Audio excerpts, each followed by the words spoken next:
Buenos días, queridos amigos. El día de hoy nos acompaña el gran Rodrigo Acevedo. ¿Cómo estás, Rodrigo? Bien, bien, compadre. Muchas gracias por invitarme. Bienvenido. El día de hoy con Rodri tenemos muchas cosas en común, así que estaremos hablando de música, estaremos hablando también de lo que hacemos en nuestros trabajos, estaremos hablando de ajedrez, estaremos hablando también de humor masculino. Ahí tenemos algunas anécdotas que contar. Masculino slash funable. Sí, humor funable. Y eso, espero que disfruten de este capítulo. Como cada capítulo, los invito también a que se suscriban al canal de YouTube y le den me gusta a la página de Facebook si es que quieren apoyarme. Así que esperamos que escuchen una conversación interesante y divertida.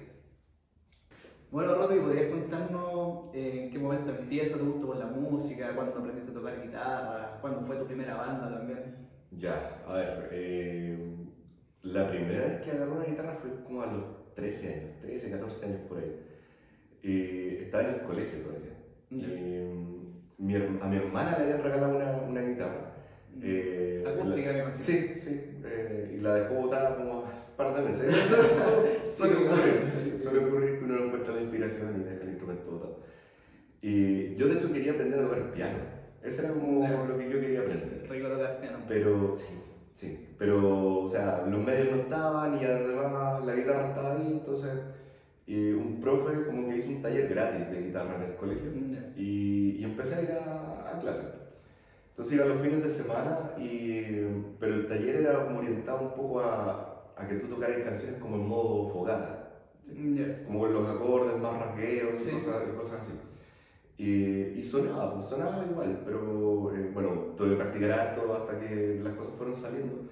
Pero siempre me llamó la atención de que cuando yo escuchaba los temas de disco, no sonaban como que la gente hiciera lo que yo estaba haciendo. Claro. O sea, como que si yo lo hacía solo y cantaba, sonaba bien, pero si lo hacía con el disco, faltaban muchas cosas. Y no eran solo los demás instrumentos, era que los guitarristas estaban haciendo cosas en partes del mástil que yo no estaba usando. Exacto. ¿Cachai? Entonces, eso siempre me llamó mucho la atención, pero no sabía por qué. Hasta que en primero medio conocí a otro compañero y él tenía una formación musical más pro. Entonces, y él toca guitarra eléctrica.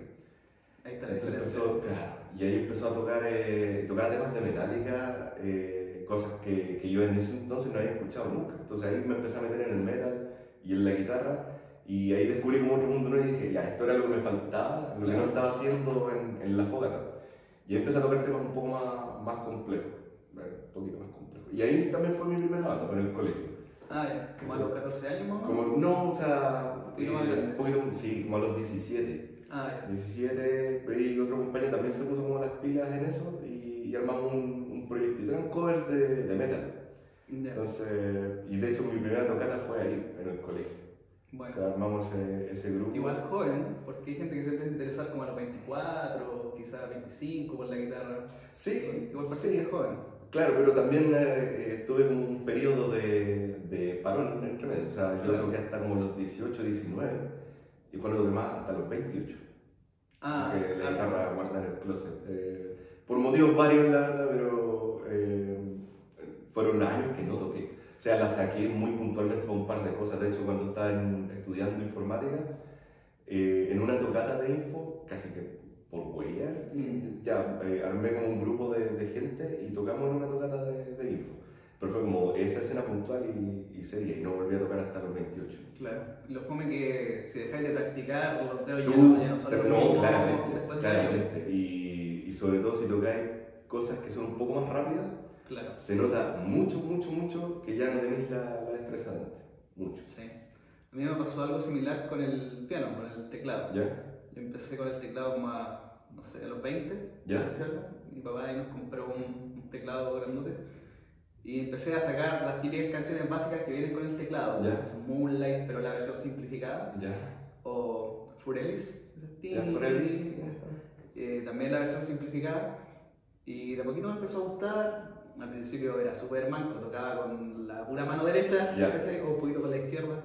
Y ahí de a poquito fui incorporando canciones que también incorporaban la mano izquierda.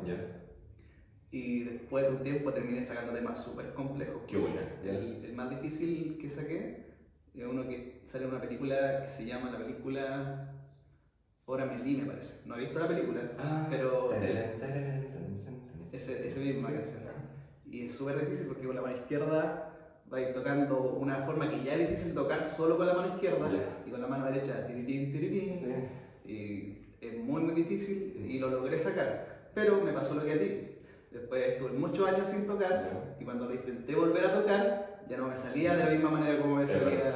Si bien tenía la memoria de las notas y todo, se me enredaban los dedos, no lograba dar la mano izquierda con la derecha.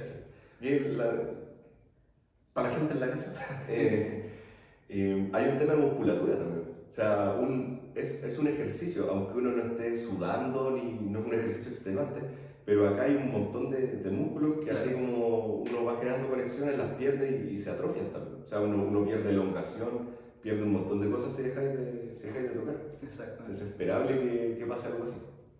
Actualmente tú estás en 3 bandas. En 3 bandas, sí. ¿Y qué momento? ¿Tienen canciones parecidas o no? Sí. Más o menos, lo que pasa es que después de ese periodo como de edad media que tuve en mi vida y empecé a agarrar la guitarra de nuevo, me metí harto en la música de los 80. Entonces seguí escuchando harto metal, pero me metí harto en la música de los 80 porque tenía ciertas riquezas y sutilezas que no se encontraban en el rock de los 80. Sí, rock de los 80. O sea, tanto glam y rock de otro tipo, rock en general, incluso rock pop, me llamaba harto la atención.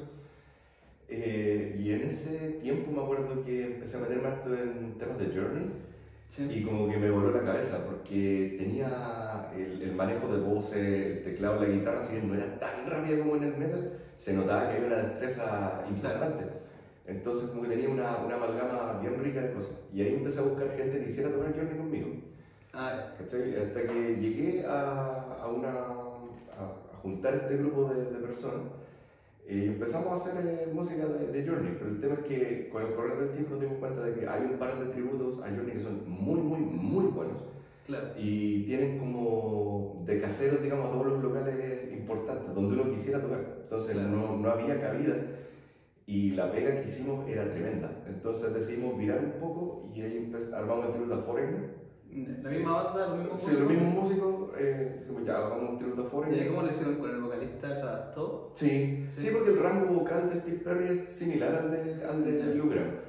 Y la verdad es que en ese entonces también estaba muy lento el tema de las tocatas y el batero nuestro tiene una amiga que en realidad es de Coquimbo y ellos tuvieron un proyecto musical hace, pero un chingo de años. Y la chica canta muy parecido a Ann Wilson de Heart. Entonces, cuando ella volvió a vivirse acá a Santiago, o sea, vivía allá en Santiago, en Melipilla, surgió la idea de reflotar este proyecto que ellos tenían.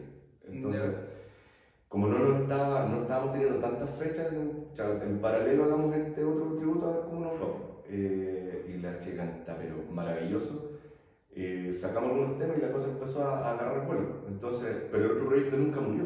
Entonces, como que íbamos en paralelo escalando y ya incluso hemos tenido tocatas donde me toca tocar con una banda primero y con la otra después. ¿El mismo día? El mismo día.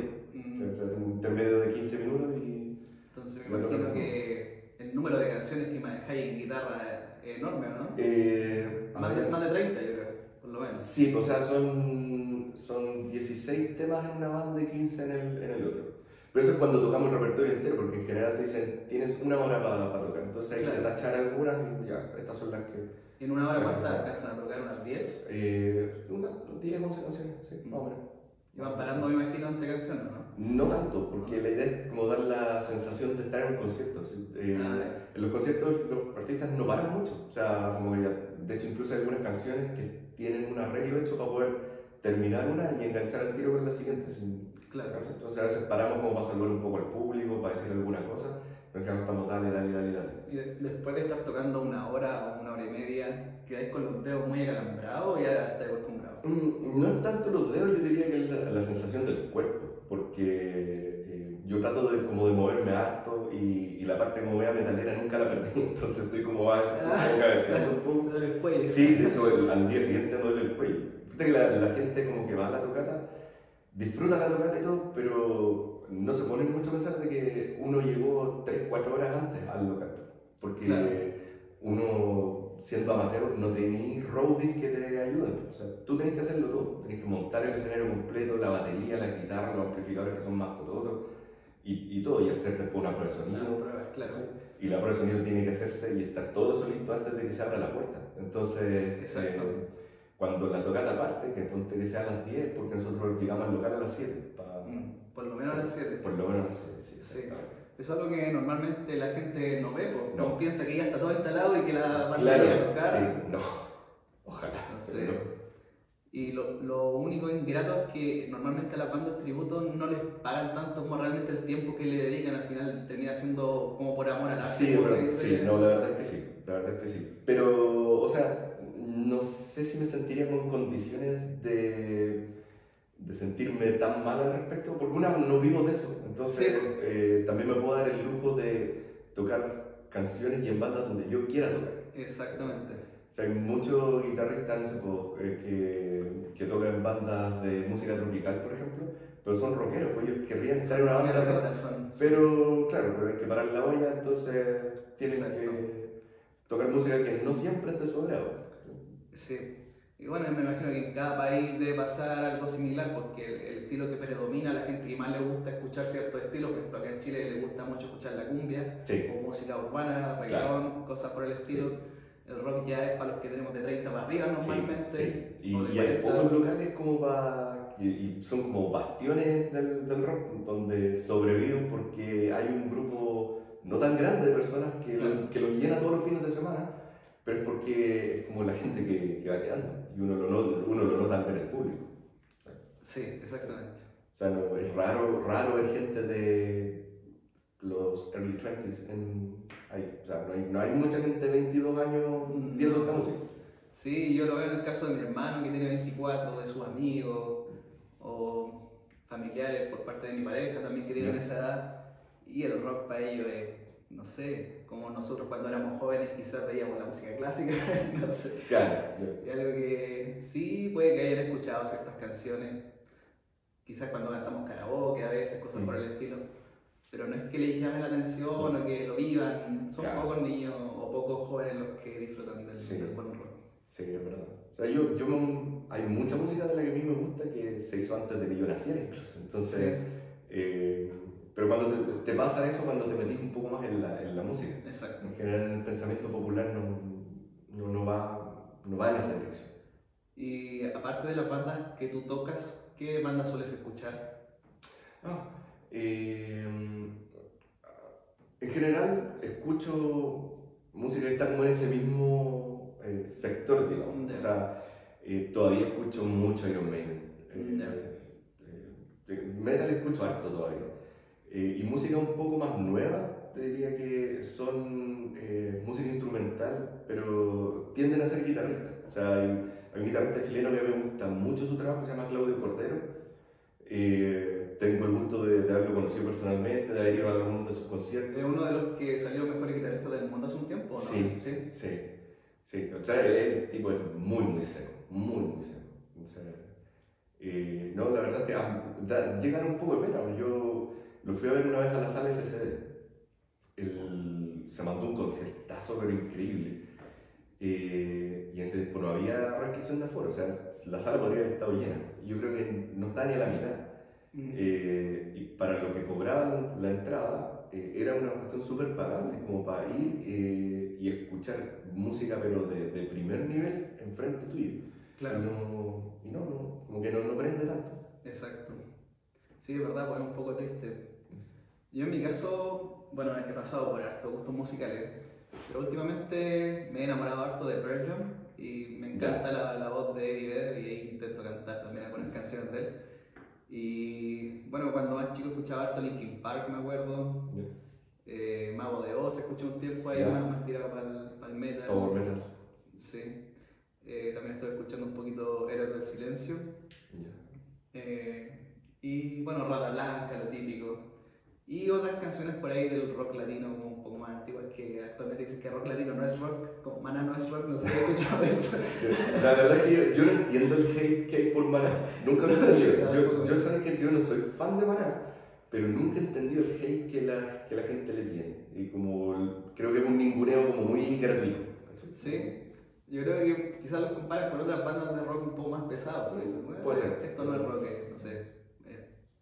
Pop tirado para rock, quizás. No sé lo que dirán, pero eso ha sido como mi gusto musical. Y bueno, cuando más chico escuchaba cada tontera que saliera por ahí. Pero últimamente me he mantenido harto escuchando Virgin.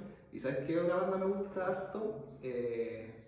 Una banda que tiene Corey Taylor, que es el vocalista de Slipknot, que se llama Stone Sour. Es otra banda.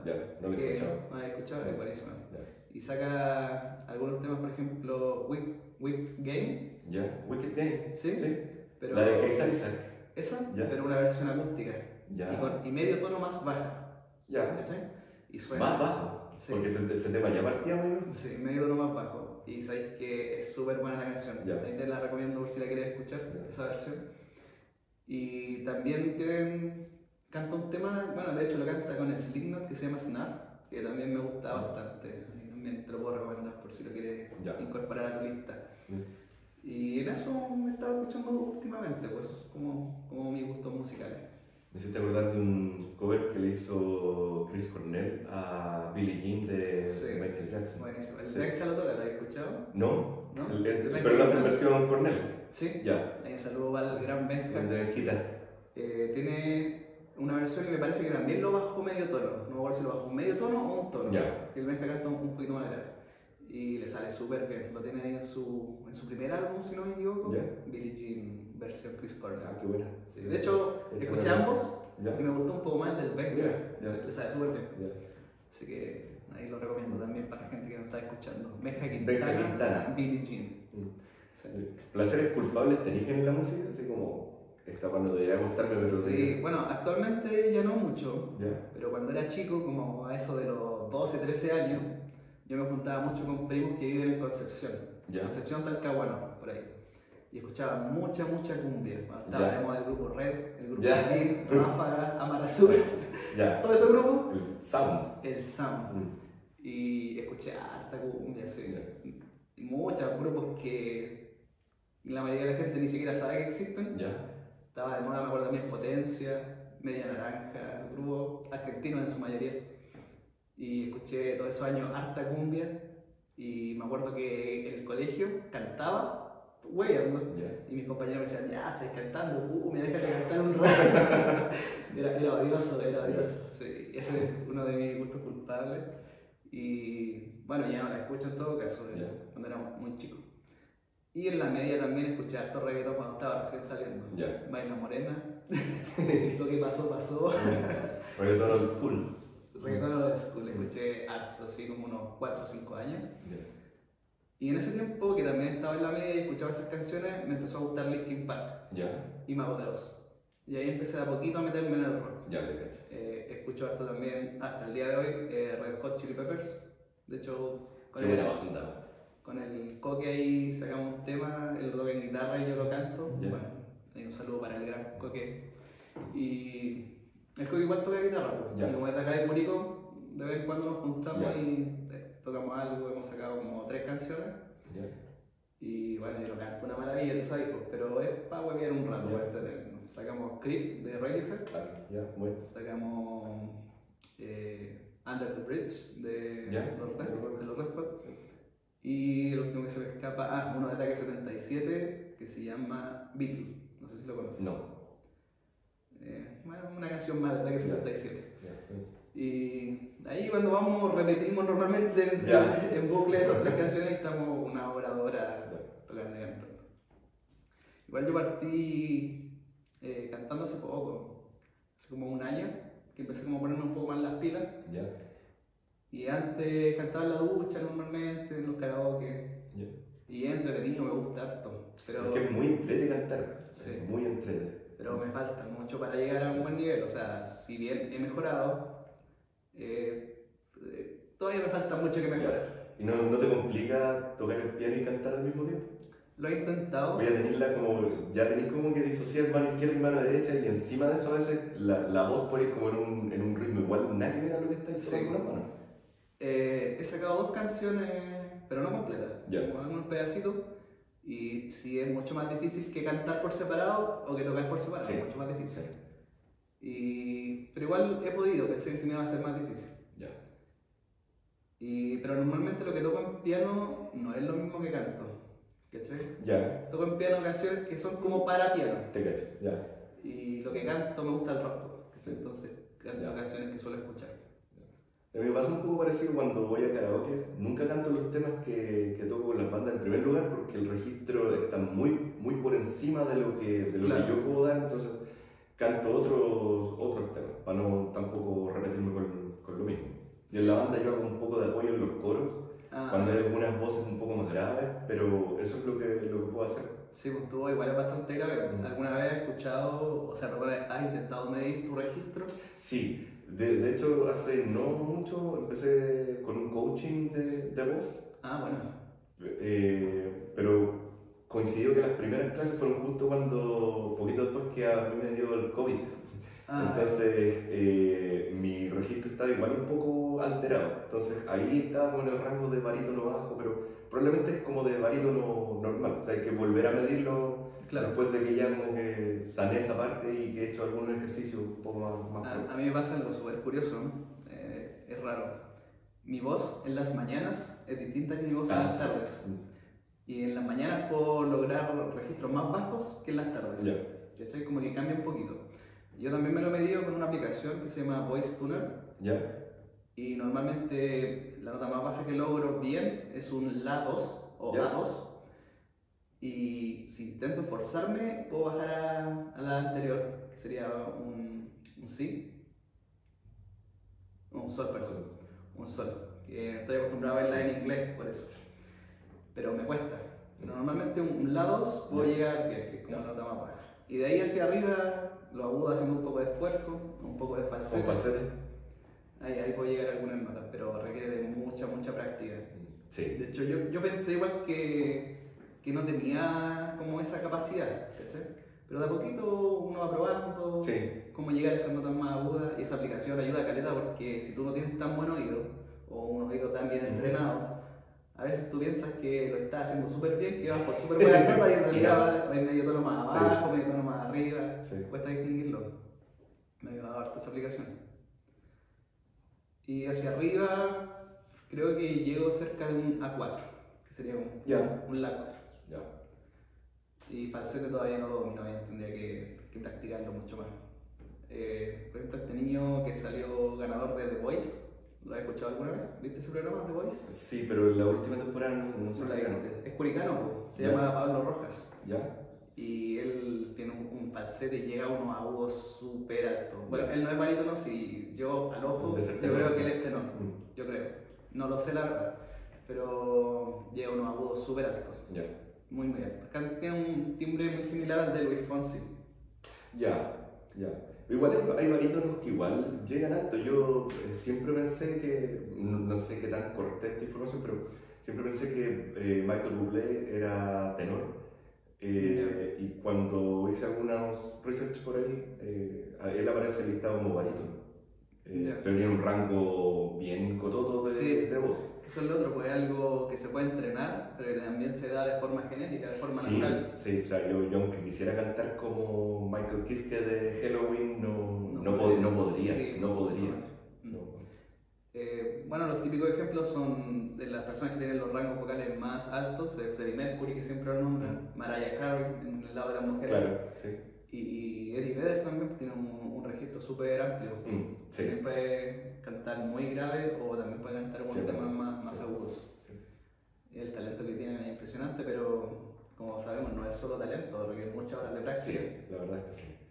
Sí, el tema es cuando tú tienes voces más graves es como mucho más difícil destacar. O sea, gente que tenga un registro bajo y que haya llegado a ser famosa, no se me ocurre otro que no sea Barry White. Sí, y para contar.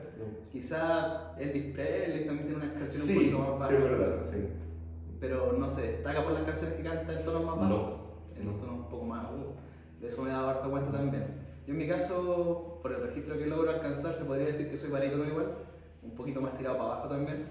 Pero normalmente notas muy agudas no me da. No podría ser un tenor. No. Sería mucho esfuerzo. De hecho, una vez intenté cantar Creep de Radiohead, pero no con falsete, sino que con una voz como un poco más normal cuando llega a lo agudo y la recanta, pero me dolió mucho y quedé mal después de un rato también. O sea, la tuve que forzar demasiado. No, y si te duele ya es mala señal. Sí. Así que desde ese día, que o lo canto con falsete, aunque no logre una potencia muy alta, o ese pedazo simplemente lo bajo una octava completa. Claro, sí. Sí, es un recurso que hace que pase piola, pero uno en el oído sabe que está haciendo el truco. ¿No? Sí, se nota. O sea, más que un truco es como que cambiéis la versión, pues ya no es la versión original, sino una versión cover, no sé, una versión modificada. ¿Hace cuántos años ya llevas tocando con tu última banda? Harto, o sea, el otro día sacamos cuenta, son como 8 años, ¿no? Harto. Sí. O sea, que eso, digamos, es la misma base de música que partió como tributo a Journey. Sí. He seguido con ellos desde aquel entonces. Me acuerdo cuando entré a trabajar al mismo lugar que estás tú actualmente, estabas tú en la banda en tributo a Journey. Sí. Y me acuerdo que tú mismo tirabas la talla que era el tributo a Glee, la verdad, esa serie que cantaba esa canción. Sí, justo se puso de moda esa serie. Esa serie reflotó un tema de Journey que se llama Don't Stop Believing. Sí. Me acuerdo que, bueno, ese tema siempre fue muy bueno, pero como lo hicieron en Glee y la serie estaba tan famosa, de un día para otro llegó al uno de Spotify. Entonces fue como muy instantáneo. Yo había escuchado esa canción antes, pero la verdad que cuando más la escuché fue cuando salió Glee. Sí, claramente. Sí. Y me acuerdo que en ese tiempo estaba en la universidad, si mal no recuerdo, y veía harto el Fox. Que veía Los Simpsons, veía una serie que se llamaba Cadabra, que era muy mala, nunca llegó muy lejos, pero yo la veía. Y aparecían hartos comerciales de Glee, y en uno de esos comerciales salía esa canción, Don't Stop Believing. Y salía una de Queen también, si mal no recuerdo. No me acuerdo bien qué canción era, pero sacaban hartos temas que eran más antiguos, hacían una versión un poquito más pop y la sacaban en la serie. Sí, de hecho, no sé si te has fijado, pero en las pelis de Marvel lo he notado más, pero están tratando de reflotar ciertos temas como antiguos y los van como inyectando ahí. O sea, es un poco triste, pero a la vez te devuelve algo de la fe. No sé, claro. Si tú hablas con un niño que vio la penúltima de Thor, reconoce el tema Immigrant Song de Led Zeppelin como la canción de Thor. Entonces, claro. Bueno, ya, pero... Algo es algo, exactamente. Sí, pasó también ahora con Stranger Things. Ah, claro, sí. El Master of Puppets de Metallica. Sí. Y también, no me acuerdo cómo se llama la canción, pero es la típica de la temporada 4 que escucha la niña colorida. Sí. No me acuerdo, ¿te acuerdas cómo se llama esa canción? No me acuerdo tampoco. Pero es la canción de la temporada 4, que también salió a flote. De hecho, yo no la había escuchado antes. Era la primera vez que la escuchaba en la serie. Pero sí, a mí también me da gusto que la serie o las películas rescaten canciones que han sido buenas y que no llegaron al lugar que merecieron llegar, quizás porque no tuvieron la distribución adecuada. Sí. Y que ya ahora quizás, no sé, 40 años después salgan a flote. Pues son joyas, o sea, para mí el Master of Puppets de Metallica es uno de mis discos favoritos. O sea, si tú me hicieras escoger, alguna vez se hizo ese ejercicio en Facebook, como escoge los 10 álbumes que como que marcaron tu vida. Uno de esos para mí era el Master of Puppets, como álbum completo. Son de esos discos donde no hay ni un tema malo, todo muy bueno. Sí, es que está hecho por gente que ama la música, no es por productos musicales, no es que ya vamos a sacar una canción. Sí, se nota la diferencia. Pasa algo similar con los Red Hot Chili Peppers, también hay discos que todos los son buenos, tienen muchos discos. Para mí es difícil hacer ese ejercicio, de hecho yo lo vi en Facebook y dije, chuta, yo soy tan disperso para escuchar música y hay canciones, hay grupos de los que me gusta una o dos canciones, no más que eso. De hecho, las demás ni siquiera las conozco. Y también de vez en cuando escucho un poco de música más actual, por ejemplo, escuchar un tema pop que se llama Kangaroo Core, que es un tema X de un grupo que se llama Capital Cities. Y la canción es buena, me gusta, ¿cachai? Pero para de contar, es la única canción de ese grupo que me gusta. Creo que he escuchado como 2 canciones más, pero no me gustan tanto. Y así me pasa con hartas canciones que me gusta 1, 2 y no más. Entonces no podría hacer ese ejercicio. A lo más 2 discos rescataría. 2 o 3, no más que eso. Yo creo que también tiene que ver con que en la época donde yo empecé a escuchar esa música, o tenía el CD si es que era medio pituco, o si no te pirateabas un cassette. Entonces, muchas veces tú llegabas a tener el cassette por la o el par de canciones, pero uno terminaba escuchando el cassette entero, porque lo dejabas fluir. Y ahí, pues, de repente te encontrás unas joyitas así que nunca las tocaban en la radio, pero eran temazos. Sí. Y te enamorabas del disco. Claro. Sí, me pasó también harto que con algunas bandas que tenían canciones secundarias, por así decirlo, que me gustaban más que la canción más popular de la banda. Me pasó harto. Con Linkin Park me pasó mucho. Yo escuché los primeros 3 discos cientos de veces. Y me sabía todas las canciones de esos discos. Me acuerdo que el primero fue Hybrid Theory, y donde salía In the End y Caroline. Y tenía varias canciones más que me gustaban incluso más que las más populares, que eran esas dos. Y lo mismo cuando salió después, creo que fue el segundo disco, que se llama Meteora. Y también pues tenía algunos temas que eran como los más populares, y había otros por ahí que no eran muy populares, pero que a mí me gustaban mucho. Por ahí todavía tengo en mi Spotify algunos de esos temas. Uno se llama Somewhere I Belong y otro se llama Easier to Run, más fácil correr. Y son temas buenos que quizás no tuvieron el éxito que tuvieron otras canciones. ¿Y de repente música incidental no te hayas metido? ¿O de openings, cosas así, que te hayan marcado? ¿Openings de qué? Como de dibujos animados. ¿De anime? Sí. O no solo de anime, pero de anime, sí. De eso trata la tercera banda donde estamos metidos ahora. Estamos haciendo openings de anime o de dibujos animados clásicos. Qué buena, sí, de hecho canto algunas canciones de anime, algún opening. No es japonés, sino nunca... No, de hecho la estamos haciendo en español latino. La idea es como traer el recuerdo de cómo se transmitieron esas cosas acá. Sí, me gustaron harto. De hecho, he tenido en mi Spotify canciones de openings de las típicas series de los Caballeros del Zodiaco, de Dragon Ball, del Detective Conan, de Slam Dunk. Bueno, tenía uno, de uno acá en Latinoamérica al menos. La de Digimon es tan buena. La de Digimon es buenísima. Ese tema se llama Mariposa, por si lo quieren buscar. Busquen la versión de... no es la de Adrián Barba, no me acuerdo bien del artista, pero Mariposa se llama el tema. La primera, sí. La primera. Sí, si lo deseas, puedes volar. Sí, es muy buena esa canción.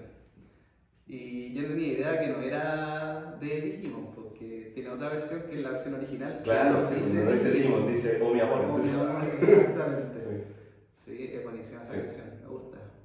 Hay un tipo que se sube al metro acá en Chile, o se subía en realidad, que era como súper loco y tocaba muy bien la guitarra, pero era loco y se movía y cantaba un mix como de 6 o 7 canciones de anime en español latino y le salía buenísimo. Qué buena, buenísima. Sí. Incluida la canción del Detective Conan, no sé si la he escuchado. Sí, súper buena.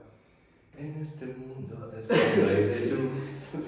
Sí, es buena. Sí, me ha gustado harto. Es que son canciones que te quedan en el recuerdo, con la misma de los Caballeros del Zodiaco. Saint Seiya. Pegasus Fantasy. Pegasus Fantasy. Sí, súper buena. Sí, bueno tema. Sí. Y cuando estaba en la media, vi harto anime, pues. Aparte de las típicas, Dragon Ball, Caballeros del Zodiaco, me puse a ver Naruto, me acuerdo, Death Note, y otra vez, Hajime no Ippo, o sea, del boxeador. Hay un anime de un boxeador. Sí, cacho el anime, pero nunca lo seguí. Vi harto, era medio otaku, la verdad. Nunca fui a un Comic Con disfrazado, pero ganas no me faltaron. No fui más que nada porque nunca tuve la oportunidad, yo creo que hubiese ido. Me hubiese gustado ir disfrazado de Ryu. Qué buena. Sí. Pero no, nunca fui. Pero sí, tuve ahí mi gusto de anime, veía bastante anime, y no solo en la media, sino que los primeros años de universidad también seguí viendo harto anime. Y después ya de a poquito empecé a cambiar el anime por la serie. Y ahí me metí a ver Breaking Bad. Pedazo de serie. Buenísima. ¿Terminaste de ver Better Call Saul? No, alcancé a ver un poco cuando recién salió, que si no me equivoco fue como en el 2015. Vi como 6 capítulos y después me puse a ver películas en vez de series. Y ahí vi hartas películas buenas en ese tiempo. Vi El Origen, que no había visto. Vi Fight Club, Club de la Pelea, buenísima. Una de mis películas favoritas. Vi también American Psycho y varias otras películas que todo el mundo recomendaba, pero que nunca había visto. Ya. Entonces tuve un buen tiempo viendo películas. Y ahí dejé un poquito de lado las series. Y ahí en ese tiempo dejé de lado Better Call Saul. Ya. Y aparte de Breaking Bad, vi otras series como entre medio, The Walking Dead. Ya. Pero Esa serie partió como avión, yo ya voy Sí. como con el vuelo porque quiero terminar de verla nomás, pero la verdad es que guardió tanto un Sí. tiempo. Sí, yo alcancé a llegar a la temporada 7, 8, por ahí. Ya, alcanzaste a ver a Negan entonces, al buen del bate. Sí, Ya. lo alcancé a ver. Sí, esa temporada es buenísima. Creo que es como las 5 o 6. Es las 7. ¿Las 7? Sí, creo que sí. Estoy casi seguro Ah, que el capítulo ese donde que a todos nos dejó como con Sí. el corazón en la mano es el episodio 1 de la temporada 7. Sí, sí. Y me acuerdo que el 5 de la temporada. Perdón, el Yo tuve que parar un uno- rato en la serie después de ver ese capítulo porque Sí, fue bueno. súper chulo. Es que aparte está súper bien logrado. Sí. La actuación está muy bien hecha.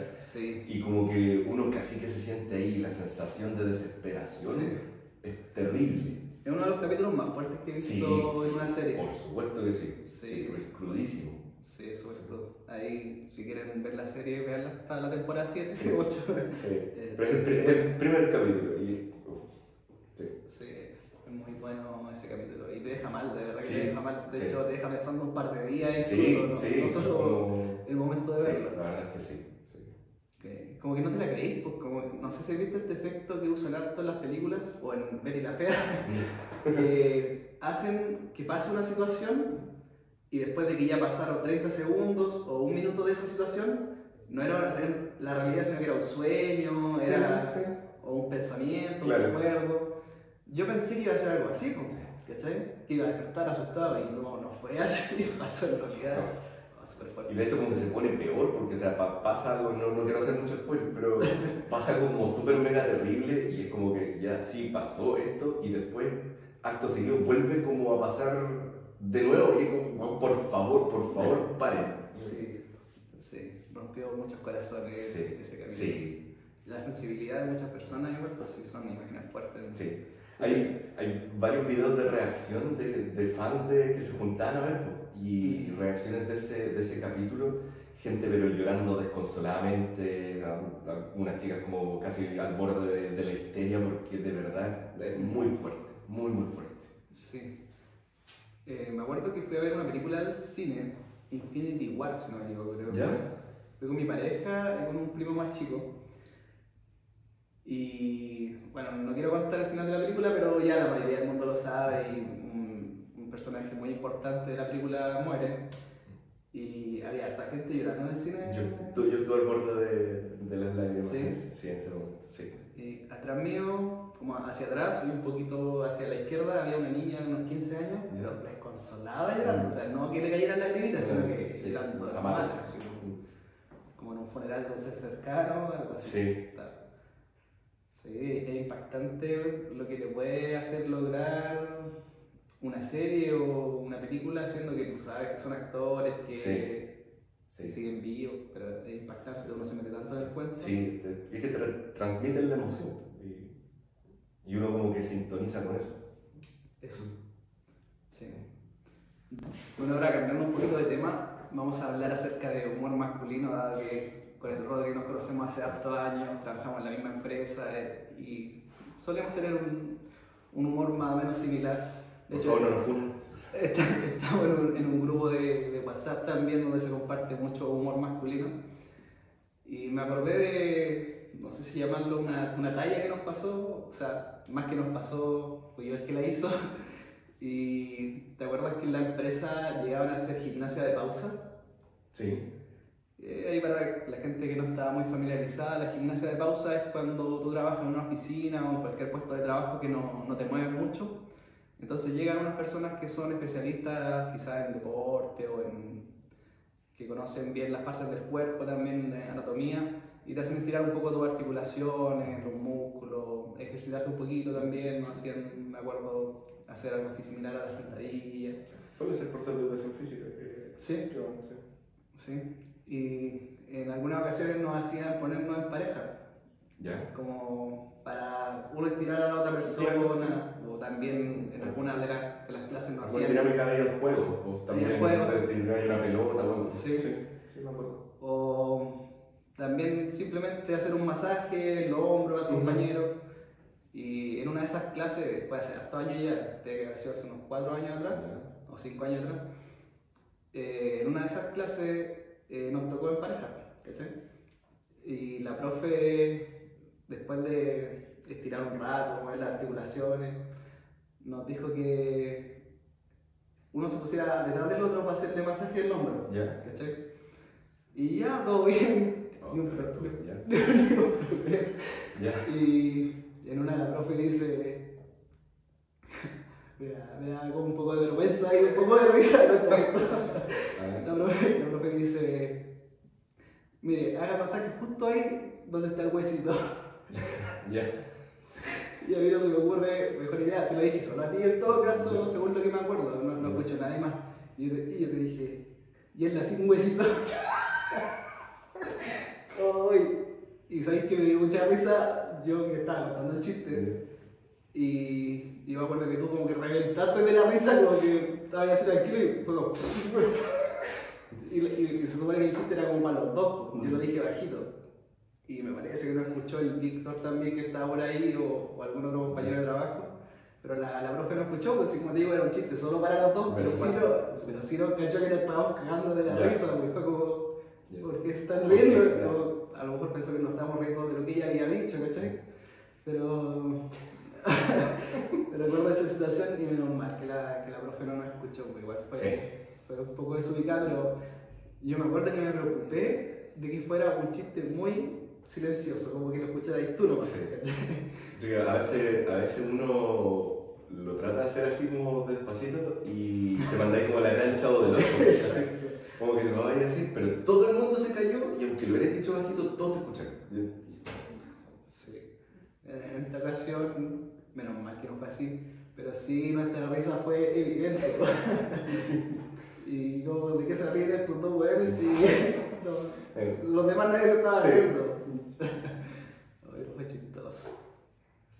Sí, me acuerdo de esas gimnasias de pausa. Ese mismo tema de los masajes también da para una humorada por ahí entre compañeros. Sí, algo que, bueno, dado que estamos hablando de humor masculino, es algo que normalmente no para a ninguna edad, ¿eh? Como que uno, cuando es más chico, no sé, uno queda empezará con este tipo de humor a los 9, 10 años más o menos. Por ahí sí. Y después se potencia, pues, cuando está de 13, 15, sí, no, ahí es como imparable. Sí. Después agarráis como ya más de adulto, agarráis tino y decís, ya, o sea, esto en realidad me lo voy a guardar por el ambiente, por la compañía, qué sé yo, pero... Y como dices tú, hay cosas que son más funables que otras, pues también si estás en un ambiente laboral, tenés que restringirte a todas las cosas que vas a decir.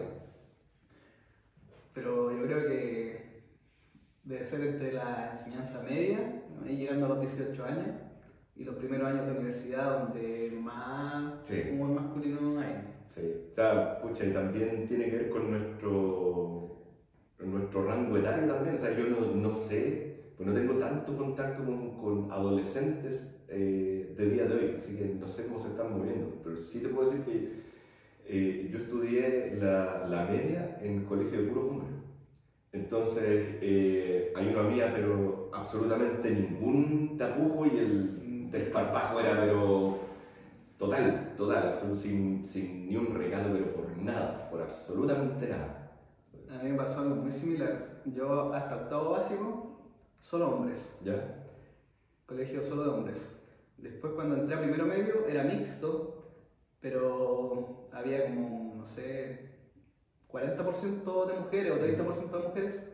Y cuando pasé a tercero medio, era un liceo técnico, había que escoger especialidad. Y yo escogí electricidad. ¿Ya? Y entró una mujer a electricidad y 30 y algo hombres. Y esa mujer como que no le gustó ser la única mujer en la especialidad y al final se terminó cambiando de especialidad. Y tercero y cuarto al final fuimos solamente hombres. Así que tú cachai, eso de hombres. Y después cuando entré a la universidad, también pues, informática, bueno en mi caso computación. Y también entramos 66 personas. de las cuales 56 eran hombres Ya, sí. y 10 mujeres. Y también, por lo mismo, la broma, jugábamos a la pelota, después íbamos a camarines, la típica broma en los camarines. Ya. Como dices tú, algo que no, normalmente no para la broma entre hombres. Pues yo No. veo a mi papá, ya está por cumplir, de hecho ya cumplió 60 y todavía sigue, no es algo que se detenga. No, claro. Sí, yo creo que está un poco frenado, por así decirlo, porque un poco por miedo, porque se ha visto gente que quizás no lo ha hecho con una intención de mofa y todo, pero ha terminado ofendiendo gente. Entonces, Claro. porque puta, uno nunca es atinado al 100% del tiempo. Entonces, Sí. si tú ya venías con un historial como de crianza, como de cierto estilo, reaprender esas cosas estando más grande es un poco más complejo. Sí, es difícil. Entonces, de repente mucha gente se frena por miedo, porque pucha, quiere decir algo, pero no lo dice por la consecuencia, más que por la propia convicción de que él crea que es incorrecto, es por el miedo de las cosas que pueden pasar. Entonces, exacto. no. Sí, bueno, a esta edad yo he cambiado harto mi humor. De hecho, ese tipo de humor, así como esa talla que tiré, que era para los dos nomás, lo hago con gente que es de mucha confianza, ¿cachai? Claro, sí, pues, si uno se la guarda ahí. Claro. Y si no, sí, uno dice ese tipo de bromas. A veces se da la oportunidad para una broma muy, muy buena, pero es mejor contenerse. Sí. No todas las personas se la van a tomar de la misma manera. No. Y sobre todo, como te decía adelante, si estás en un ambiente laboral, si estás trabajando con otras personas, en una oficina, es más complicado. Sí. De hecho, puedes tener sanciones. Sí. Así que a cuidarse con ese tipo de bromas. Sí, calladito se ve más bonito. Pero en la universidad no, también no había ningún límite, me acuerdo, excepto cuando había profesores o gente de mayor autoridad, por así decirlo. Ahí en el capítulo 1 tengo una buena talla que le conté a mi hermano, el José, de algo que me pasó en la universidad, una talla con un profe, que ahí no la voy a volver a repetir porque ya está en el capítulo 1. ¿Para qué vean el capítulo 1? Sí, exactamente. Pero sí, por desubicado, le tiré una talla a un profe y se lo tomó mal, muy, muy mal. Y después tuve que ir a conversar con él a su oficina, pedirle disculpas, ¿cachai? Porque si no, podría quizás haber salido echándome de la universidad por un mal chiste. Sí, sí. ¿Y aceptó tu disculpa? Sí, sí. Que igual fue un mal chiste, pero no fue tan ordinario.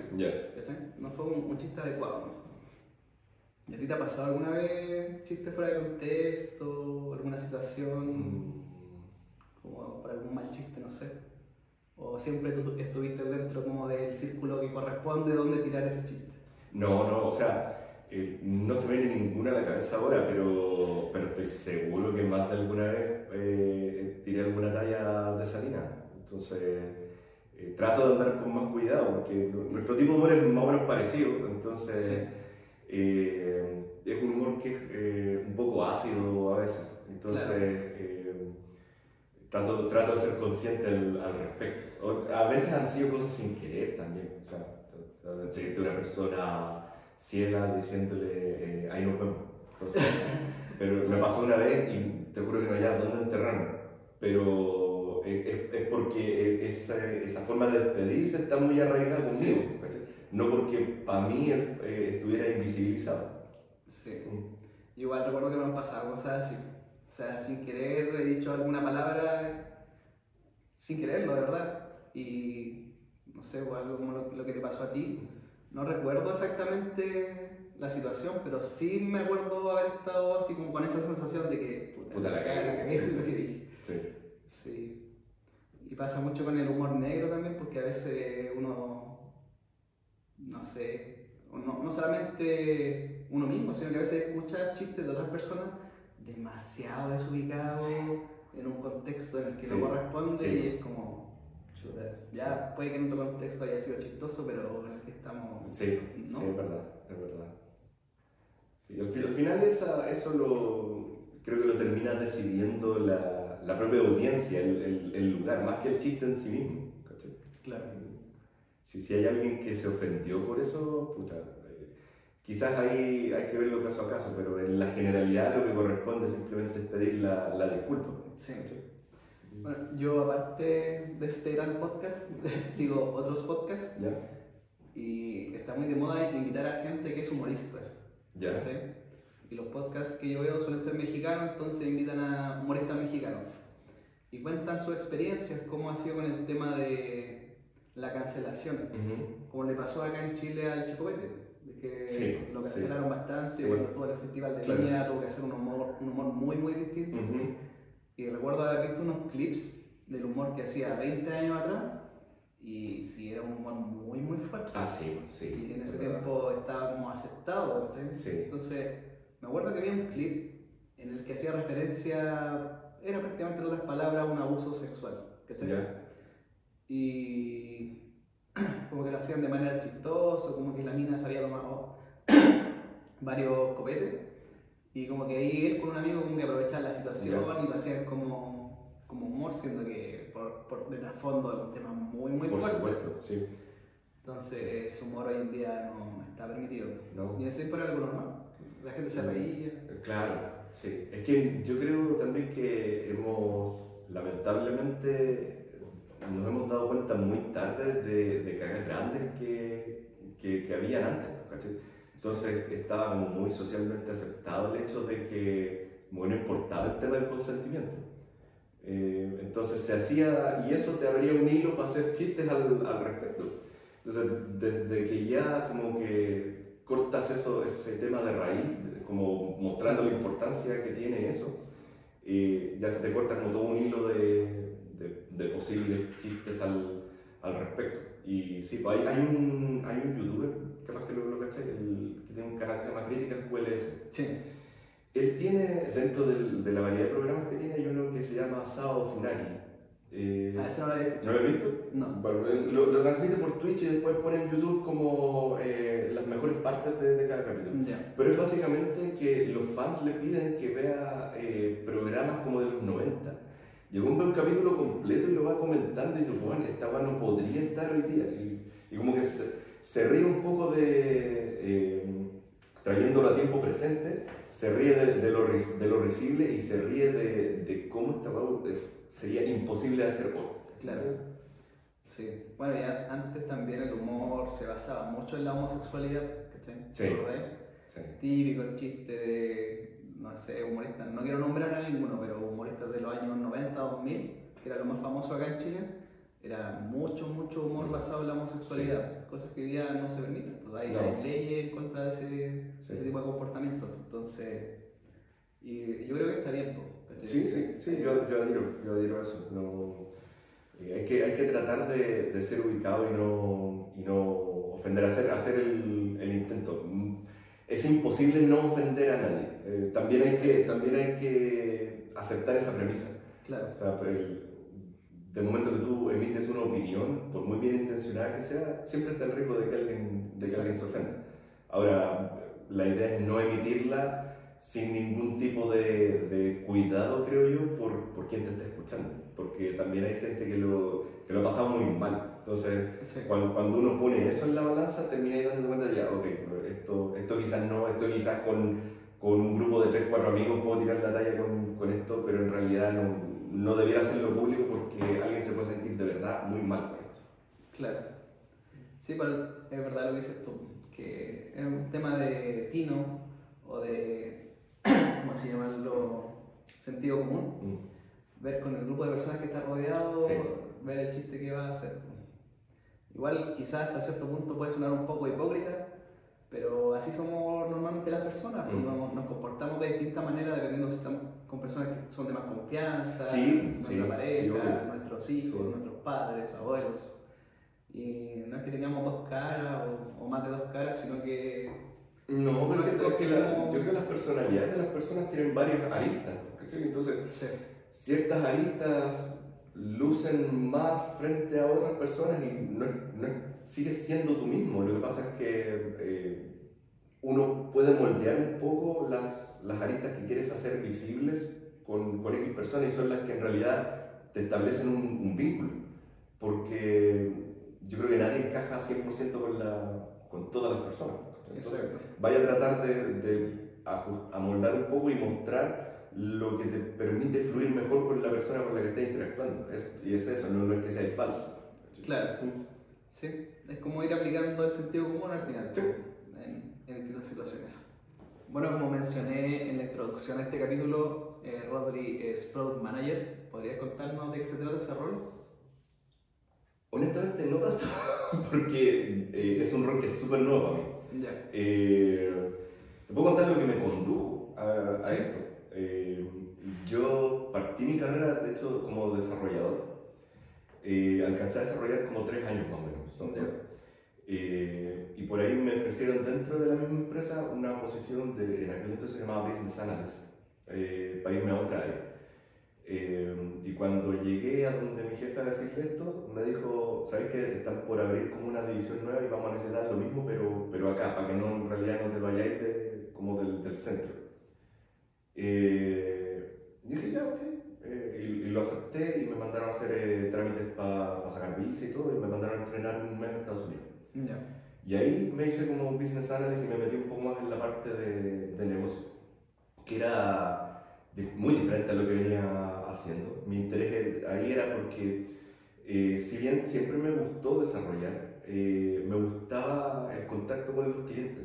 Y como tenía un manejo apropiado del inglés, Sí. como que estaba pintado para el cargo, porque mucha gente que trabajaba en el área de negocios no tenía el conocimiento técnico. Entonces se podían comunicar, pero les costaba hablar con los equipos de desarrollo. Entonces yo tenía un poco de las dos cosas y por ahí empecé a hacer carrera. Ese puesto de Business Analyst con el tiempo y ya cuando fuimos formalizando un poco más el tema de metodología ágil, se pasó a llamar Product Owner. Yo seguí siendo Product Owner también por harto tiempo, que era básicamente el tema de poder contactar con los clientes, tratar de craquearles el cerebro un poco y ver qué era lo que realmente querían y expresarlo de alguna forma que los equipos de desarrollo también pudieran entender. Tenía cierto nivel más de exposición y todo, era como mucho menos estrés técnico, pero tenía mucha más exposición y contacto con gente. Claro.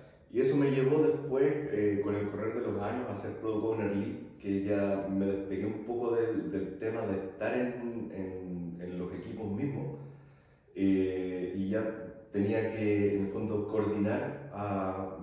Llegaron a ser 5 en su momento, pero la mayor parte del tiempo fueron 3. Product Owners que estaban cada uno en sus equipos. Entonces, de ahí ya mi tarea era ver que la suma de lo que ellos estaban produciendo fuera congruente con una visión de producto más macro. Y ahí estuve como 2-3 años y ya estaba buscando un desafío diferente laboralmente. Y una cosa que a mí me faltaba profesionalmente era el tema de poder estar un poco más metido en decisiones que tenían que ver con, quizás un poco con temas de plata, con temas de estrategia un poco más a nivel corporativo. Por el Product Owner, al menos donde nosotros trabajamos, está como bien enfocado a lo micro. O sea, es como tú eres dueño de un servicio que interactúa con muchos otros, pero estás relativamente aislado en eso y ciertas decisiones ya vienen tomadas de antes. Entonces quería verme, no sé si con voto, pero al menos con voz en esa toma de decisiones, Claro. saber lo que implicaba. Y bueno, surgió este año una posibilidad y dejé mi puesto de Product Owner Lead y ahora estoy como Product Manager tratando de aprender un montón de cosas que no sabía de antes, la verdad, y que estoy en eso, en rodaje todavía. Claro. Bueno, en tu rol es súper importante hablar inglés porque los clientes y la mayoría de las personas están en Estados Unidos. Yes. Y en otras partes del mundo también, o sea, Claro. tengo contacto con gente de Canadá, del Reino Unido, y de Australia también, y allá sí. Todos esos países es 100% inglés. Hay muy poca gente que habla español y los pocos que hay no lo hablan fluidamente como para que uno tenga una conversación con ellos en español. ¿Tú aprendiste inglés en la universidad? No sé dónde lo aprendí, te lo juro, por Snoopy, no sé dónde chucha lo aprendí. Mi teoría es que lo aprendí por escuchar música.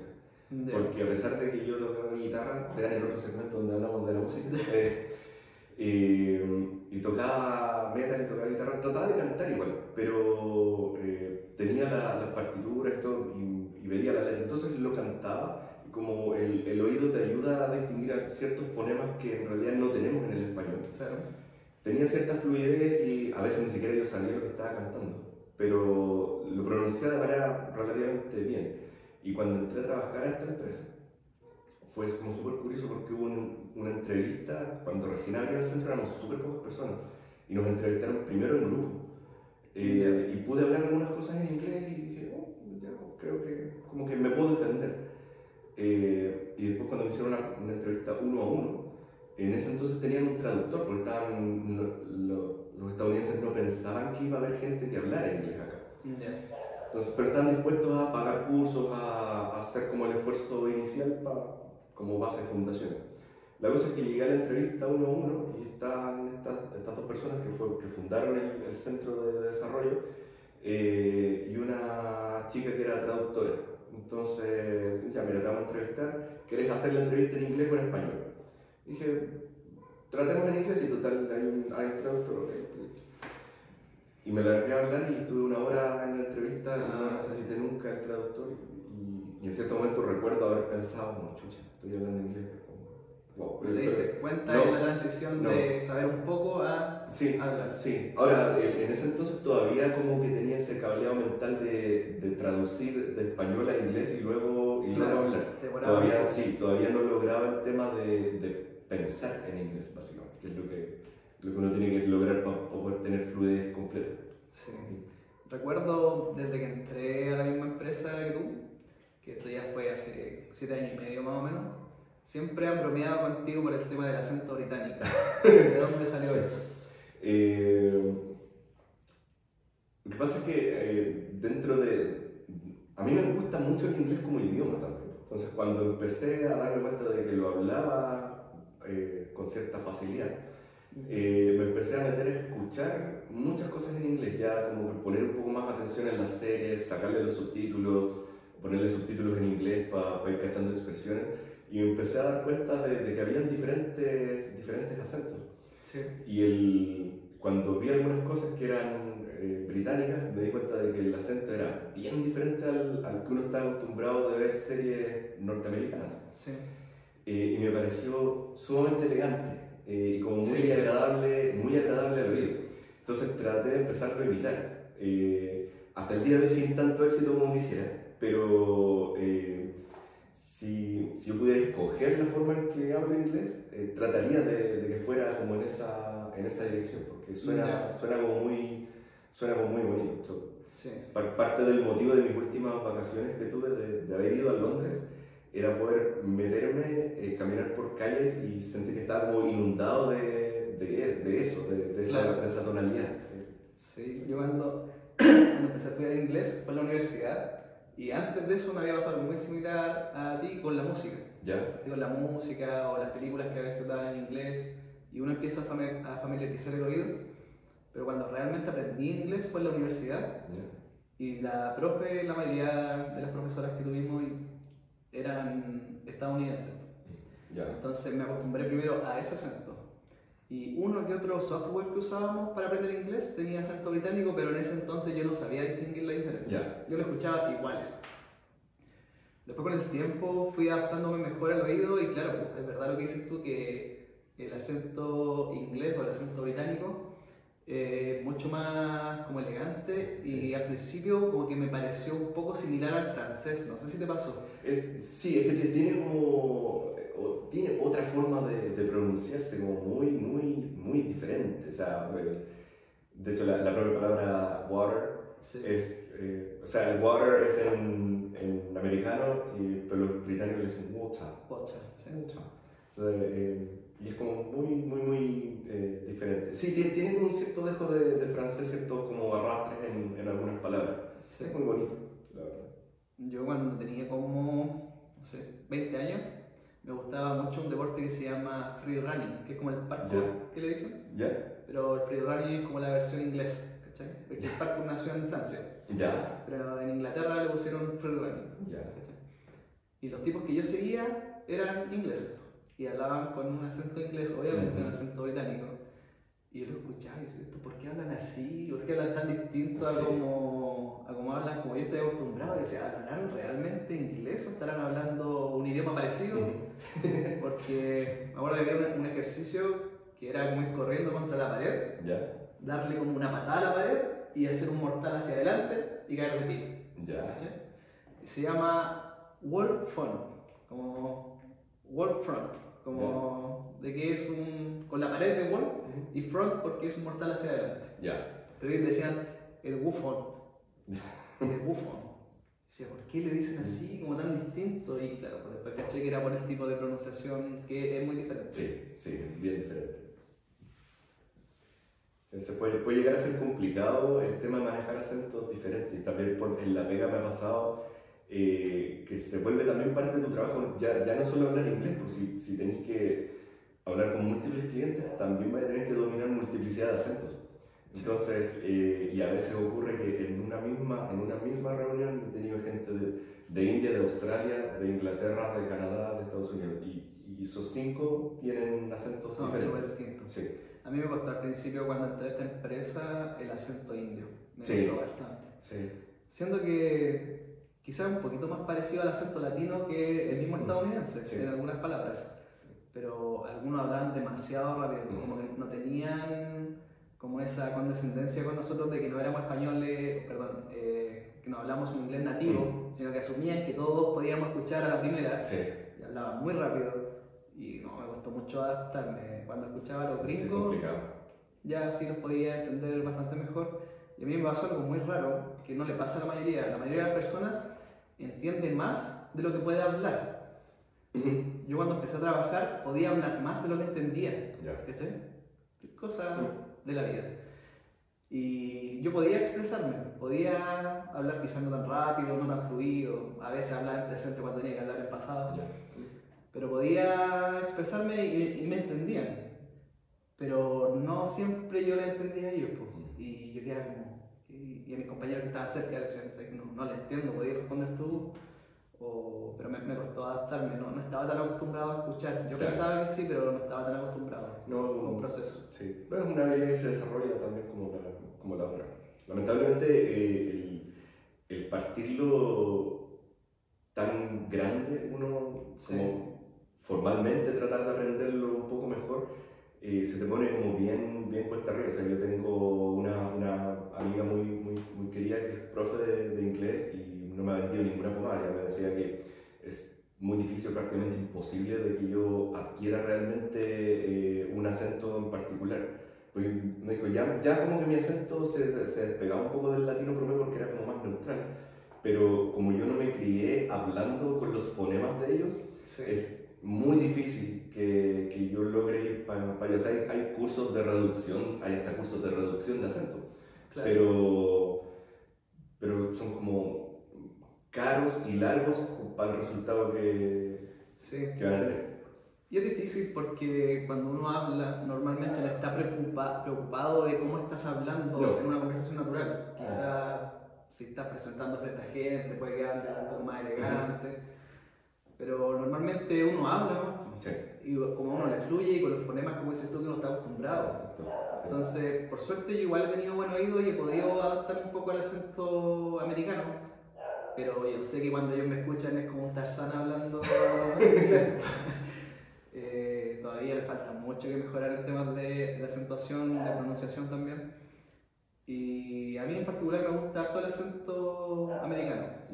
El acento británico igual me gusta, pero prefiero el americano. Y cuando tengo clases de inglés con las profe intento escuchar de la forma que ellas hablan. Normalmente me evalúan bien en los exámenes orales, que tengo un buen inglés, que tengo buena pronunciación. Pero siempre está el acento latino al final, porque siempre hay una y otra palabra que se escapa y uno la pronuncia más como hablamos los chilenos.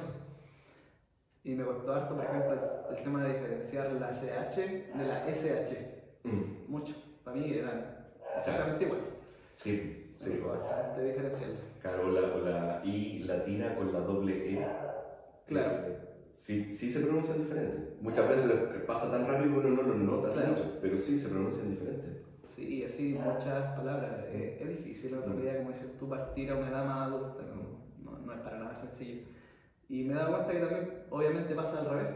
Cuando alguna persona que es hablante de inglés nativo intenta aprender español después de más grande, no se le va nunca el acento. Mi profe de inglés lleva 14 años acá en Chile y su acento gringo, pero marcadísimo, marcadísimo. Sí, aparte que también el español tiene el tema de la conjugación de verbos que es como complicado. Ellos se complican mucho con eso. Y yo creo que tiene cierta lógica porque es un lote de palabras nuevas que no tenéis. O sea, ellos tienen, no sé, go, y es I go, you go, y es una palabra para todas las formas verbales. Nosotros usamos una por cada persona y te la tienes que saber todas, porque más encima hay excepciones. Entonces es como, claro, puede ser un mucho más complejo. Sí. Pues yo creo que el inglés sirve tanto para la música, porque el inglés tiene, no me acuerdo si 7 o 8 fonemas más que el español. Entonces tiene más sonidos.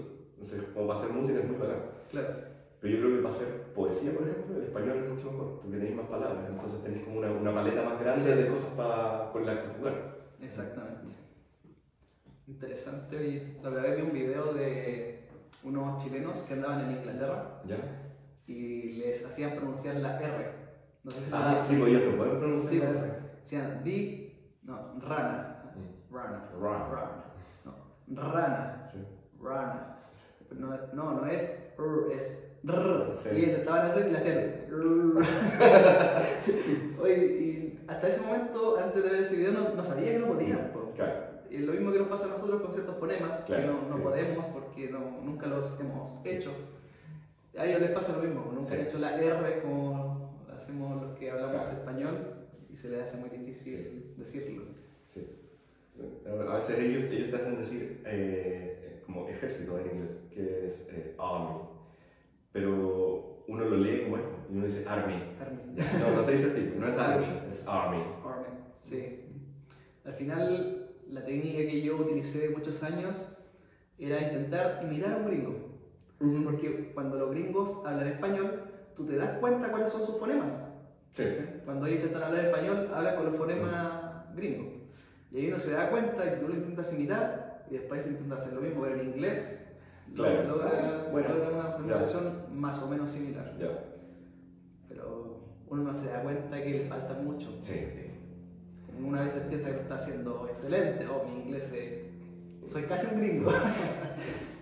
Claro, pero yo creo que en contexto laboral deja de tener tanta importancia mientras te puedas comunicar de manera efectiva. Al final eso es lo que importa. Yo he cultivado esa otra parte porque me gusta el idioma en sí mismo. Entonces trato de aprenderlo y trato de mejorar al respecto. Pero con largueza hace rato es suficiente para cosas de pega. Sí. No es tema. Y aparte que el universo de palabras, por así decirlo, es mucho más acotado, porque al final termina hablando siempre de temas más o menos parecidos. Exacto, sí. Como mencionamos en la intro, Rodri también es un jugador aficionado de ajedrez. Bueno, yo también hemos jugado muchas partidas por chess.com y por Lichess también, así que muy buenas aplicaciones nos han ayudado mucho a disfrutar de nuestras partidas. Es verdad. Y... Hay que decir que Hernán me ha ganado muchas más veces de las que yo me puedo ganar a él, pero... Muchas gracias por eso. Muy buen jugador, Hernán. Sí, igual llevo más tiempo, tú partiste en la pandemia, ¿no? A jugar de nuevo, ¿verdad? Sí. ¿Llevas como un poco más de 2 años? Sí. O sea, como de mediados del 2020, por ahí. Ya. Sí, yo partí, habrá sido el 2018 a retomar. Después igual estuve un tiempo fuera, estuve como 1 año y medio fuera, después volví a retomar, y ahí me he mantenido más o menos constante. Yo creo que al final es tema de práctica, ¿no? Mientras más horas jugamos, va a ir alcanzando un mejor nivel. Un poco de estudio Un poquito de estudio. Sí, hay un saludo al gran Vito que nos ha enseñado harto de ajedrez. Y bueno, para la gente que no esté muy familiarizada, el ajedrez no se juega con dados, como dijo por ahí alguna vez un futbolista. ¿Escuchaste ese chiste? Fue un futbolista alemán, no me acuerdo del Podolski, algo así, no me acuerdo del apellido. Y dijo algo así como: Bueno, el fútbol es como el ajedrez, pero sin dados. Y lo dijo en serio, él pensaba que se jugaba con dados. Y no se juega con dados. Y bueno, este es el tablero típico. No sé si lo quieres explicar tú, Rodri. Sí, a ver, el ajedrez es básicamente un juego donde se enfrentan dos ejércitos y la idea es ir capturando piezas y basado en alguna estrategia dejar en amenaza o jaque, como se le conoce en el juego, al rey, que es la pieza más valiosa del oponente. Si el rey queda amenazado y no tiene ninguna forma de escapar de esa amenaza, el juego se termina. Ese es básicamente el objetivo del juego, darle jaque mate al rey rival. Sí. Igual el jaque mate es un concepto como complejo de explicar y al principio es difícil de entender. Sí. Y al final, por simplicidad, es como el que se come al rey gana. Claro. Al final sí. Eso es como el jaque mate Sí. del movimiento El previo previo. a comerse al Sí. rey, cuando Sí. ya no tiene escapatoria. Exacto. Claro, porque a la siguiente jugada no hay ninguna otra forma en que tú no te comieras al rey rival, entonces ahí lo tienes que quemar. Exactamente. Sí. Bueno, un deporte muy recomendado para tu actividad cerebral. De hecho, si lo juegas con tiempo, que es como lo jugamos con el Rodri, te ayuda mucho a mejorar tu toma de decisiones de manera rápida. Sí, de hecho, si tú lo quieres llevar a un ejemplo más de la vida cotidiana, yo lo relaciono mucho a manejar. Cuando tú manejas y tienes que tomar una decisión rápido, ya sea porque alguien cometió alguna imprudencia, tienes que frenar de golpe o tienes que virar. Yo me he dado cuenta que el ajedrez te sirve mucho para tomar ese tipo de decisiones en segundos o en menos de un segundo, porque cuando jugamos partidas rápidas, o sea, más que rápidas, son partidas bala o blitz, que son partidas que duran entre 3 minutos por cada persona o 2 minutos, tienes que jugar muy rápido. Sí. De hecho, hay algo que se llama pre-move, que cuando tú juegas con una aplicación puedes dejar alguna pieza movida de antes que la otra persona mueva. Entonces, cuando la otra persona mueve, tu jugada se hace de manera automática. Yo lo ocupo mucho cuando juego partida bala. Blitz un poco menos porque tienes más tiempo para pensarlo. Sí. Pero sí o sí ocupo el pre-move cuando yo dejo una pieza como lista para que el oponente se la coma o la tome, no sé. Y la capture. O la capture. Más elegante. Sí. Más británico. Y después, como está lista para que la otra persona la capture, tú también le capturas su pieza y quedan en igualdad de condiciones. Me hiciste acordar de una talla que me pasó con mi hija cuando era chiquitita. Cuando la José tenía como 2 años, yo estaba jugando ajedrez de nuevo, pero con aplicaciones nomás. No jugaba con otras personas, sino que jugaba contra la máquina. Y yo jugaba bastante. Jugaba cuando estaba en la cama, un rato acostado en los sillones. Y la José, como era chiquitita, le llamaba la atención verme a mí jugar eso. Y quería ella apretar las piezas para jugar. Y estas aplicaciones a veces te muestran los puntitos verdes donde tú te puedes mover. Claro, las movidas legales. Sí. Entonces yo le decía a ella que era lo que tenía que mover en los puntitos y iba jugando con ella. Ya, pues ella entendía bien, de hecho se aprendió, no sé, cerca de los 2 años y medio, 3 años, cuáles eran más o menos las piezas y me ayudaba a ella a jugar, pues yo le decía cómo jugar. Y me acuerdo que en una ocasión, la primera vez que le dije esto, le dije ya, ahora cómete esa pieza. ¿Estás? Y me quedo mirando y como que no sabía qué hacer. Pues. Y claro, yo nunca le había explicado lo que significaba comerse una pieza. Dije, cómete esa pieza. Y me miraba como, ¿me están hablando en serio? Y era tan chiquitita que me daba como ternura, como verla dudar así. Hija, cómete la pieza. Y como que cachó que le estaba hablando en serio y pesca el celular, se le acerca a la boca. como bromeando, como que pensó que yo le dijera bromeando que se comiera la pieza. Como literalmente que se la comiera. Y se puso a reír y me dio como tanta ternura así como chiquitita. Y eso sí que el ajedrez se hizo popular con Gambito de Dama. ¿Viste esa serie? Sí, la vi completa. Sí, yo retomé mi ajedrez antes de que saliera la serie. Pero de hecho, a mí lo que sí me sorprendió un poco es que yo ya estaba jugando como online su resto. Y la apertura de Gambito de Dama cuando la serie salió, como que subió explosivamente. Mucha gente, o sea, cuando a mí me tocaba jugar con negras, plantearon un Gambito de Dama. Sí. El gambito de dama es una forma de hacer una apertura que la apertura se le conoce como los movimientos iniciales del juego, que eso generalmente te establece ciertos caminos por los cuales el juego se puede seguir hacia adelante. El gambito de dama es una de muchísimas aperturas que hay. Sí, de hecho una de mis favoritas con blanca. Sí, que es una de tus favoritas. Sí. Muchas veces te ha tocado jugar con un gambito de dama. Sí. Cuando partí jugando con el Vito, que siempre eran aperturas de rey, ya sea apertura italiana, española, era lo más típico. Y esa era como mis favoritas, más que porque me gustara, porque era lo que más sabía jugar. Claro. Y todo el mundo jugaba así. Sí. Hasta que una vez, por querer ganarle al Vito, que a todo esto el Vito es un maestro del ajedrez, empecé a cambiar un poco mi apertura. Empecé a estudiar otras aperturas que él no estuviera tan familiarizado. Y una súper rebuscada, que sacrificaba 2, 3 peones al principio y las conocía. Hasta que dije, ya me voy a especializar un poco más en el gambito de dama y voy a jugarle gambito de dama hasta que pueda empezar a ganar. Y así fue como le gané mi primera partida al Vito, con un gambito de dama. Y por eso sigue siendo mi favorita, porque es una de las que más he estudiado. De hecho tiene algunas variantes que son súper destructivas al principio, si es que el oponente no se la sabe. Le agarraste cariño a esa Le agarré cariño, sí. Y de vez en cuando igual juego una italiana o una española como para variar. Y al final, después de 3, 4 jugadas ya el juego se desarma normalmente a nuestro nivel cuando no somos tan avanzados. Y al final termina siendo siempre el jugador que comete menos errores el que gana, ¿no? Que comete menos imprecisiones también. Sí, yo en el gambito de dama generalmente me di cuenta de que si lo aceptaba, el gambito tiene que ver con que te ofrece una pieza como entre comillas gratis, pero el oponente pierde esa pieza porque sabe que posicionalmente queda mejor.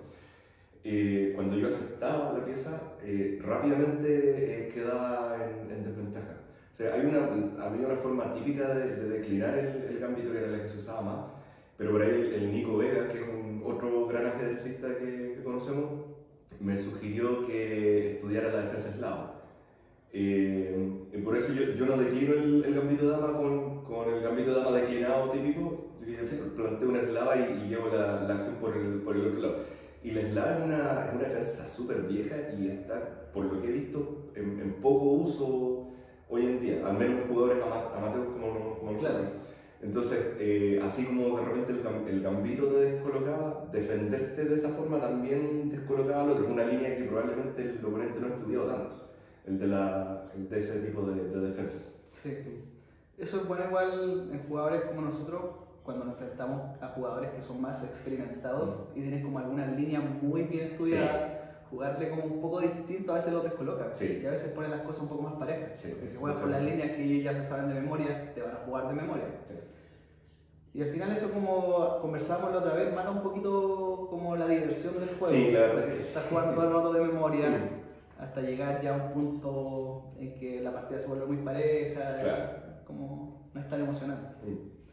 Por lo mismo, normalmente no estudio tanto de ajedrez, normalmente juego. Como que igual ya sé lo básico y lo intermedio, se podría decir. Y con eso ya juego. Sí. Igual he dejado de jugar últimamente, sí, desde que empecé a grabar el podcast y un poquito antes, más que nada por tiempo, pero todavía me sigue gustando.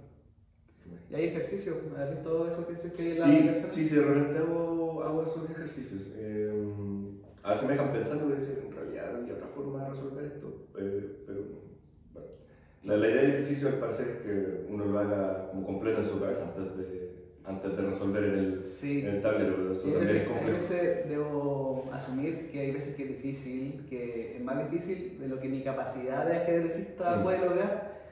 Y a veces antes de pensar como la jugada completa, que pueden ser normalmente entre 3 o 6 jugadas, que 6 es súper difícil. Y cuando es demasiado complejo, a veces busco la mejor jugada del momento, no pensando en las que se vienen hacia adelante. Y a veces me resulta, a veces me equivoco y hay unas que son muy difíciles de ver, que tienes que sacrificar. Piezas, sí, es muy difícil de ver ciertas jugadas, pero ahí no vamos a profundizar mucho en el tema ya que estamos sacando nuestro lado más ñoño. Pero sí es bastante recomendable para que le enseñen a sus hijos si es que quieren aprenderlo. Les va a ayudar mucho a desarrollar su forma de pensar también. Así que ahí le pueden dar una vuelta, pueden revisar de qué se trata. Y ahí como dato curioso, el ajedrez nació antes que las damas. Y... Sí, yo he tratado de investigar el origen, pero nunca llegué a algo como muy concreto. Sí, es la típica historia que lo hizo un matemático y que se lo llevó a un rey. ¿Has escuchado esa historia? Y que el rey estaba... Le gustó tanto que él dijo como, pídeme lo que queráis, y sí. dijo un grano de arroz duplicado en cada sí, esa es la típica historia. Y al final el rey le dijo, pero eso tampoco, y imaginándose que iba a hacer un par de kilos de arroz. Sí. Y después se dio cuenta que era 2 elevado a 64, sí. que son las casillas, y que ni con todo el arroz del rey no iba a poder pagarle. Creo que el cálculo está hecho de que ni con todo el arroz del mundo lo podía hacer. Sí, sí, era una barbaridad. Sí, demasiado. Sí, sí, toda la 10 ya te da 1024 y de ahí se va duplicando a 64. Sí. De locos. Bueno, queridos amigos, eso ha sido todo por el capítulo de hoy. Muchas gracias, Rodri, por acompañarnos.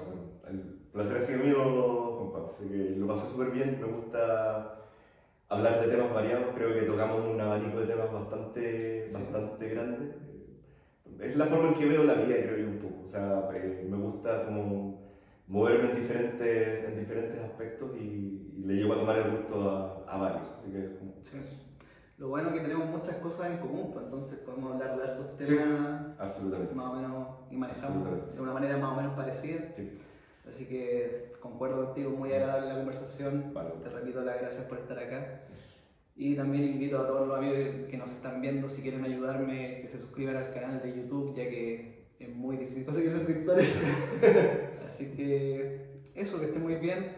Hasta luego. Nos vemos en el siguiente capítulo.